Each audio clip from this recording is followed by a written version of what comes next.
Hi అందరికీ. ఇదేంటో guess చేయండి. నాకు తెలిసి అందరూ దీన్ని పెసరపప్పు అని అనుకుంటారు, కానీ ఇది మినప్పప్పు.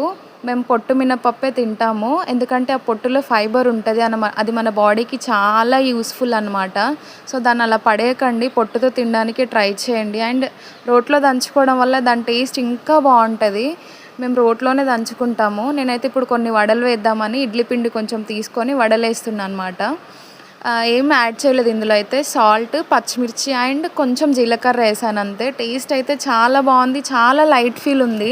సో మీరు కూడా ఇలా పొట్టు మినపప్పుతో ట్రై చేయండి, చాలా బాగుంటుంది. చాలా లైట్ ఫీల్ ఉందన్నమాట. తిన్నా కూడా తిన్న ఫీల్ అనేది రావట్లేదు, ఆయిల్ ఫుడ్ అనే ఆ థాట్ కూడా రాలేదన్నమాట.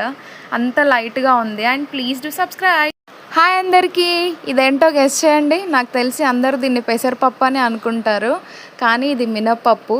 మేము పొట్టు మినపప్పే తింటాము, ఎందుకంటే ఆ పొట్టులో ఫైబర్ ఉంటుంది అది మన బాడీకి చాలా యూస్ఫుల్ అనమాట. సో దాన్ని అలా పడేయకండి, పొట్టుతో తినడానికి ట్రై చేయండి. అండ్ రోట్లో దంచుకోవడం వల్ల దాని టేస్ట్ ఇంకా బాగుంటుంది.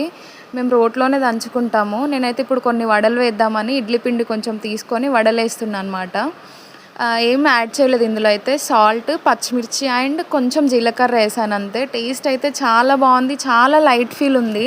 సో మీరు కూడా ఇలా పొట్టు మినపప్పుతో ట్రై చేయండి, చాలా బాగుంటుంది. చాలా లైట్ ఫీల్ ఉందన్నమాట. తిన్నా కూడా తిన్న ఫీల్ అనేది రావట్లేదు, ఆయిల్ ఫుడ్ అనే ఆ థాట్ కూడా రాలేదన్నమాట. అంత లైట్గా ఉంది. And please do subscribe.